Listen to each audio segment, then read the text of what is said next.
As a teenager, learning how to play guitar, barely knowing three chords, my first major influence was Jimmy Page of Led Zeppelin. When I heard Heartbreaker, I knew that was the kind of what I wanted to do. I wanted to play guitar. I eventually learned how to play Heartbreaker, and after I learned how to play the riff to that, I thought I was on my way. So one day, I go to my friend's brother's band practice.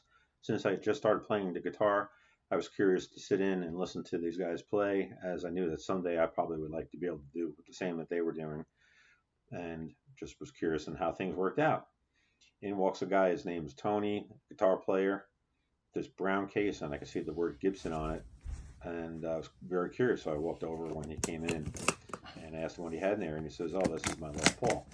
Opens up the case, and the cherry sunburst guitar, standard, and I was like, wow, my eyes like boggled. I couldn't believe, it looked like the Jimmy Page guitar. That I was like, and that would be cool to have one of those. So he handed me the guitar, but barely knowing three chords, I really couldn't do much on it, but it was just really awesome just to hold that guitar. It really was a thing of beauty. So I began to learn how to play guitar a little bit better. Had a couple of lesser expensive guitars, mostly imports, like overseas Kramers, Schecter. While they were all great guitars and got me beginning of my journey, I knew that someday I needed to have a Les Paul. But as life has it, things happen. Uh, Saving money with a job, but the car breaks down. Got to shell out $3,000 to fix the car. Get married, have kids, put that dream on the back burner, and eventually, someday came along. Was able to scrape up enough money to get myself a Gibson Les Paul Studio. Not quite the guitar I was looking for, but it was a Les Paul. Got me in the ballpark for a little more affordable price. It was a nice guitar. It sounded great. It had everything a Les Paul, but it was just a little more standard, a little more basic. And I never really bonded with the guitar, so I did eventually sell it. So a few years later, I acquired a few more LP style guitars: Harley Benton HB 450 SC, PRS 594 McCarty single cut, and an Epiphone 50s Les Paul Standard. While the Harley Benton was a pretty nice guitar, but it was it was a very affordable guitar. It kind of got that vibe, and I did enjoy playing it.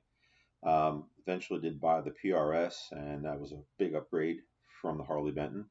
It played great, sounded great, but I was missing some of that Les Paul mojo that I was looking for. I eventually bought the Epiphone, and that was a great guitar. It had the look, had the feel, sounded pretty good. Wasn't quite as easy or well play as the PRS. The PRS was definitely the best of the three as far as quality goes. All being said, those guitars all kind of scratch and itch a little bit, but it was still not quite hitting what I was looking for. I still was yearning for a real Les Paul standard, USA 50s standard cherry burst. So after many years, actually many decades of wanting a Les Paul standard, saving all the detours in life that wouldn't allow me to have the one that I did want, buying all of the other ones that I did buy, just as a little stopgap. But all the years of saving, hard work, and just being determined to eventually get what I wanted to get, I finally have gotten my Gibson Les Paul 50s standard in the cherry burst, and she is a beaut. She plays great, feels great. Love the neck profile on this, just fits my hand so good. Sounds good, feels good. It is everything that I ever wanted in a Les Paul. I know they have some custom shops that are a lot more expensive. I have played a few at a couple places, and while they are nice, this is perfect for me. This does the trick, and it has been worthwhile venture to finally get one. So this has been one of my holy grail guitars, on my bucket list to get. I'm so happy. I couldn't be more pleased.